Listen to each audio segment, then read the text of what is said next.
Assalamualaikum warahmatullahi wabarakatuh. Perkenalkan, nama saya Nasya Manda Pandi, NPM 21210205253. Saya berasal dari kelas HTNG dan perwakilan dari kelompok putri yang akan membahas tentang Gen Z dalam pesta demokrasi. Selamat menonton. Mendengar kata pesta demokrasi tentu saja sudah tidak asing dan tidak jauh dengan urusan politik. Seperti yang kita ketahui, perjalanan demokrasi politik di Indonesia mengalami beberapa kali perubahan sejak masa pasca kemerdekaan hingga sekarang, yaitu mengenai pemerintahan parlementer, pemerintahan demokrasi terpimpin, dan pemerintahan Orde Baru. Menjelang saat pelaksanaan pesta demokrasi merupakan hal yang sangat dinanti-nantikan dan tentunya terlihat bahwa akan adanya wujud yang konkret dari penyelenggaraan pesta demokrasi yang dilaksanakan untuk mempersiapkan diri sebaik mungkin demi terlaksananya pemilu yang luber dan jurdil sesuai amanah Undang-Undang Dasar 1945. Pasca reformasi demokrasi Indonesia mengalami perkembangan yang sangat amat pesat.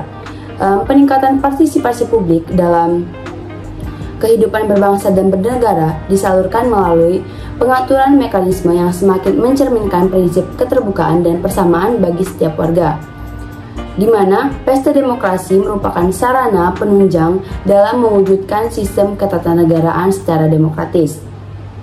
Dan pada hakikatnya merupakan proses ketika rakyat sebagai pemegang kedaulatan memberikan mandat kepada para calon pemimpin atau wakil rakyat untuk menjadi pilihannya.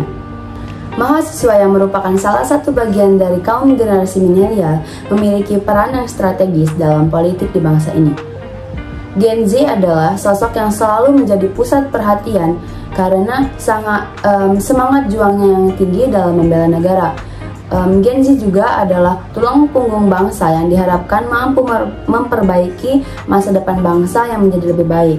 Gen Z memiliki peran sentral dalam mendobrak kebuntuan politik. Kontribusi pemuda dalam menyongsong pesta demokrasi yang sehat dalam pemilu sangatlah diperlukan. Tetapi juga golongan kaum milenial saat ini sangat acuh terhadap politik. Mereka terdoktrin bahwa politik cenderung berstigma buruk dari beberapa berita atau informasi di lapangan, bahwa terlebihnya banyaknya berita dari media yang menyebutkan banyaknya kasus penyelewengan wewenang dari oknum-oknum politik, terus banyaknya media yang memberikan terkait korupsi, penyelewengan wewenang, politik yang saling menjatuhkan, rekayasa hukum, dan manipulasi aspirasi masyarakat yang tak jarang menjadi faktor pemicu enggannya Gen Z ini dalam berpolitik. Dengan kondisi yang demikian, seharusnya Gen Z diharapkan turut andil untuk memperbaiki sistem pemerintahan di Indonesia, bukan justru sebaliknya acuh dan tak mau tahu. Kondisi politik yang tak lepas dari money game perlu untuk diberikan pengetahuan kepada remaja generasi milenial agar lebih baik dari periode ke periode berikutnya.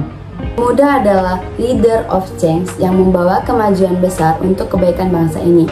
Kontribusi mahasiswa sebagai kaum di generasi milenial di dalam pelaksanaan pesta demokrasi saat ini hendaknya mengambil tindakan yang betul-betul melalui pengkajian mendalam terlebih dahulu untuk menarik suatu kesimpulan, sehingga mendapatkan pendidikan dan pengetahuan akan terselenggaranya pesta demokrasi. Diharapkan pemilihan dari Gen Z atau generasi milenial hendaknya mendapatkan perhatian khusus dan pengetahuan yang lebih mendalam, seperti yang diketahui kelompok-kelompok yang berbeda ini sangat potensial untuk menentukan masa depan bangsa kita. Nah, oleh sebab itu, dibutuhkan media yang tepat dan kreatif untuk penyampaian informasi mengenai tahap-tahap ataupun rangkaian pemilu mendatang. Dan paling esensial, strategi untuk menghapus citra pemilihan umum sebagai rutinitas belaka. Bahkan, citra yang menganggap politik hanya mengejar keuntungan pribadi atau kelompok, politik kotor, jahat, dan menghalalkan segala cara.